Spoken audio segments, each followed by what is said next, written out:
ini sudah ada penetapan 4 orang tersangka. Biasa kalau ada tersangka, biasanya keluarga kemarin sudah diperiksa ya? Sudah. Sebagai saksi. Apakah sudah ada perkembangan baru lagi, keluarga akan diperiksa lagi untuk saksi kepada tersangka lagi? Biasanya dalam suatu tahap pengungkapan suatu perkara di proses penyidikan itu ada keterangan-keterangan tambahan yang mungkin dibutuhkan oleh penyidik untuk mengeluarkan pembuktian mereka. Oke. Tapi memang sampai saat ini pihak penyidik belum melakukan pemanggilan untuk pemeriksaan tambahan kepada yang di Jambi. Kemarin ada 11 orang yang diperiksa sebagai saksi, itu belum ada. Kita tunggu saja. Kita cuman siap-siap, semoga kita semua sehat lah untuk menghadapi itu. Oke, intinya sampai hari ini ya, setidaknya per hari ini belum ada surat pemanggilan untuk dimintai keterangan ulang lagi, tambahan. Tambahan ya. Tambahan, sorry, maaf. Tambahan. Oke. Ada kemudian ini bagaimana dengan kondisi Vera? Oke, saya Vera ini lebih membahas tentang bagaimana kemudian perlindungan dia karena kemarin LPSK berusaha, katanya nih aku baca nih, LPSK kemudian berusaha untuk mencari kontaknya tapi nggak ketemu ya, karena nggak akan mungkin ketemu, dicari-cari gitu ya. Oke, tapi ada nggak sih gimana si perlindungan kepada si Vera ini, karena salah satu, saya nggak bisa mengatakan saksi kunci, tapi mungkin bagi sebagian orang menganggap sebagai saksi kunci kan, kita nggak tahu juga nih. Ada gimana dengan si Vera ini? Jadi rumor yang tadi pernah berkembang, pernah dibilang, wah itu pengacaranya menghalang-halangi si Vera untuk dilindungi LPSK. Ya. Jadi itu mungkin saya apa jawab. itu benar? Enggak, itu enggak pernah. Oke, memastikan dulu Bang. Benar kan menghalang-halangi atau ternyata tidak? Okay. Jadi di sini saya jelaskan bahwa meminta perlindungan itu hak. Ya. Dan kami sebagai penasihat hukum tidak boleh menghalangi atau menghilangkan hak. Oke. Kami hanya boleh menasihati. Oke. Bahwa kalau meminta perlindungan LPSK itu berdasarkan undang-undang yang kami baca seperti ini. Ya, itu yang kami jelaskan kepada si klien kami. Mereka berpikir, karena dia ada keluarga yang harus diajak berpikir. Nah sampai saat ini, secara resminya dia belum pernah bilang ke kami, Bang atau Pak, misalnya, saya dimohonkan untuk dilindungi LPSK karena saya merasa terancam. Oke. Nah sampai saat ini pun dia, yang kami tahu, kami selalu bilang kalau memang ada ancaman atau apa, segera cerita biar kita bisa ambil langkah-langkah pengamanan. Ya. Jadi memang ancaman yang serius itu belum pernah dialami dia. Cuman dia tuh takut ketemu orang-orang baru yang tidak dia kenal, yang niatnya tidak tahu, ya kan. Nah, ini tadi ada juga berapa teman-teman itu bertanya, kan ini si Sambo, Pak FS sudah tersangka nih, Baradae sudah mulai bernyanyi nih, bahaya nih, misalnya gitu kan. Itu biasalah publik nyampaikan kita. Kenapa tidak minta perlindungan ke LPSK? Jadi kami kembali memberikan itu kepada dia. Karena kita tahu ketika dia mau mengajukan permohonan, itu dia harus datang kan, harus diperiksa. Kenapa kemarin datang ke Jakarta, ke LPSK? Kenapa kemarin LPSK di Jambi? Iya, kenapa kemarin Ibu PC ditolak? Karena kan dia tidak mau hadir. Ya. Kami sih butuh asesmen tadi ya? Iya, butuh asesmen. Nah, kemarin ada juga saya baca di media itu counter dari LPSK bilang itu yang dibilang penasihat hukum tidak benar tuh kalau LPSK membeli perlindungan seperti itu. Kami kan merasakan apa yang kami baca di undang-undangnya. Kalau mereka punya diskresi untuk si Ibu PC kayak kemarin mereka asesmen datang ke rumah, ya silakan. Kalau memang LPSK juga mau datang ke Merangin untuk mendampingi Vera, ya kami tidak bisa menghalangi. Seperti saya bilang, itu hak. Kamu yang kita menghalangi hak kliennya kita, padahal itu memang baik. Tapi tergantung sama dia bersedia apa tidak. Artinya kalau LPSK hari ini mengatakan pengen menggunakan jalur khusus nih, untuk kita bahasanya gitu aja ya, jalur khusus untuk mendampingi, memberikan perlindungan kepada Vera, lalu mereka datang ke sini, misalnya mereka mengontak kuasa hukum, bersedia untuk memfasilitasi. Bersedia, kita bersedia, lebih baik, lebih terang. Jadi kita nggak ada lagi seolah-olah kita nih ngasih tahu nih yang seram-seramnya aja gitu loh. Sudah silakan. Karena di statementnya di media saya baca dibilang, nggak benar itu dibilang penasihat hukum, bukan begitu cara pelindungan kami. Ya silakan. Kalau mereka memang care terhadap Vera, ya perlu kita fasilitasi. Intinya sebenarnya kalau LPSK mau, sudah sini jemput bola. Karena agak saya mungkin menggunakan berisiko ketika seorang dari Jambi diberangkatkan ke Jakarta dengan kondisi yang masih seperti ini. Sehingga yang terbaiknya mungkin LPSK yang datang ke Jambi. bertemu dengan kuasa hukumnya, nanti akan difasilitasi. Jadi persoalannya sebenarnya clear. Clear. Jadi nggak ada jadi tarik menarik atau tarik ulur tali ulur gitu loh. Jadi nggak pernah wacana lagi. Silakan datang, kita fasilitasi, jelasin gitu loh kan. Iya. Atau dia telepon kita atau bagaimana teknisnya, ya bagaimana ini supaya baik gitu loh. Kita tidak bakal menghalang-halangi. Karena tadi ya kuasa hukum juga punya kepentingan untuk melindungi klien juga. Betul.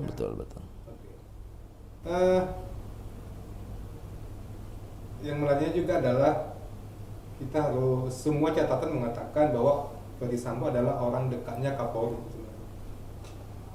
Dalam beberapa pertemuan dia selalu mendukung atau berada di sampingnya Kapolri, yang juga menunjukkan bahwa Ferdy Sambo yang hari ini sudah menjadi tersangka adalah orang yang sangat punya power yang luar biasa.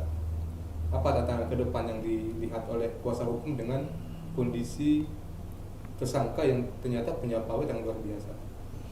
Kalau kami dari penasihat hukum melihat ini Pak Kapolri juga komitmen dalam mengungkap perkara ini dari statement dia tadi malam.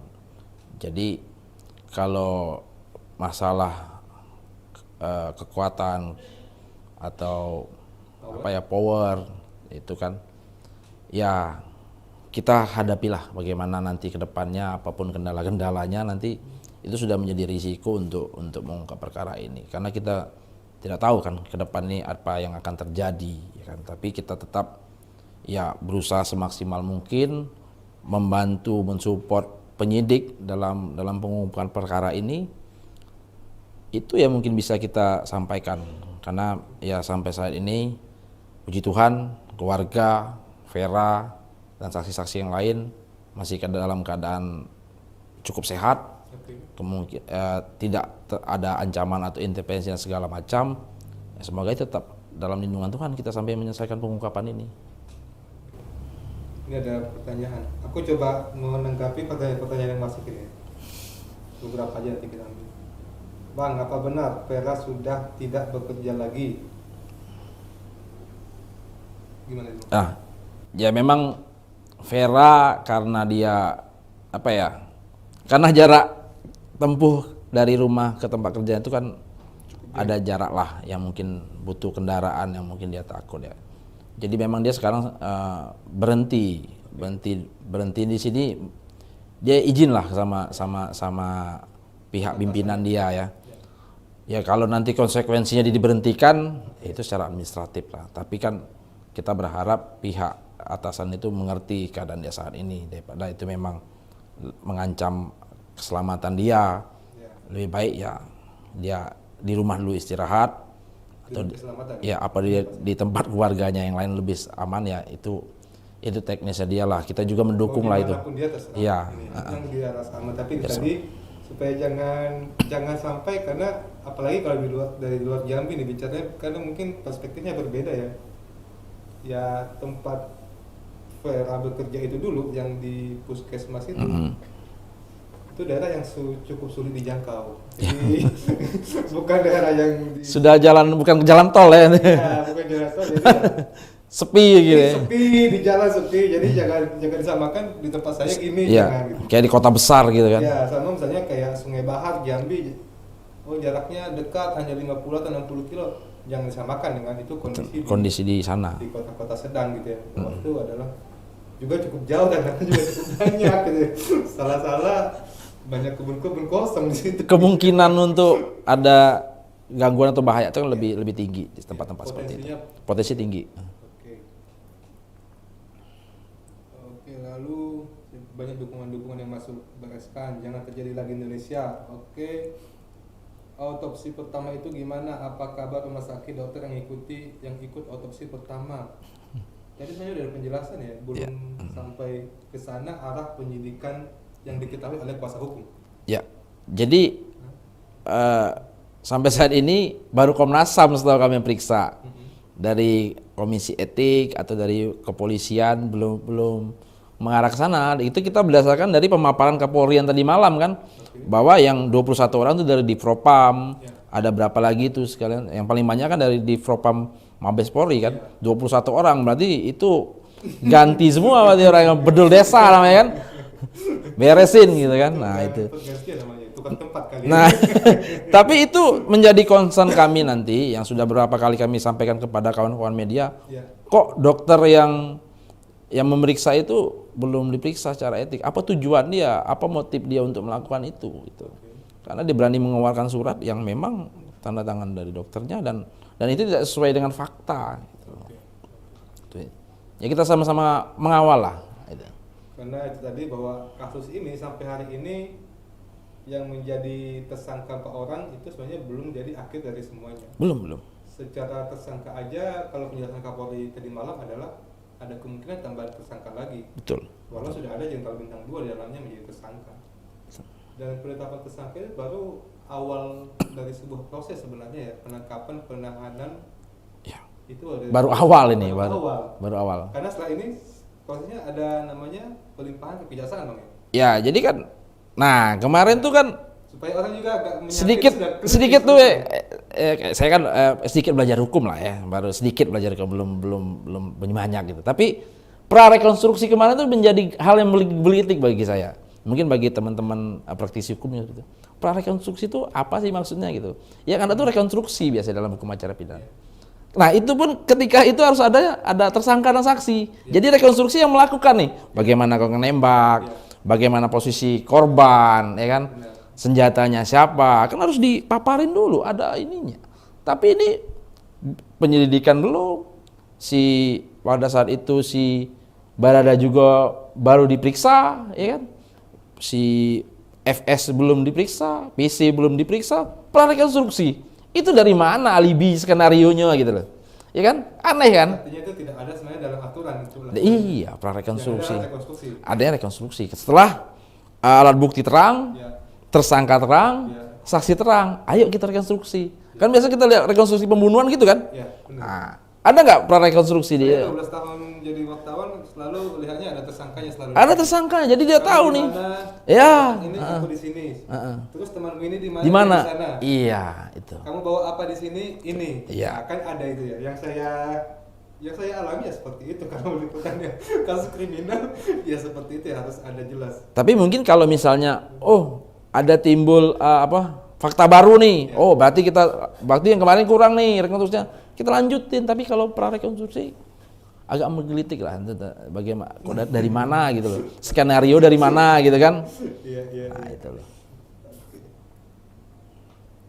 Oke, rakyat cuma mau lihat bla bla bla bla.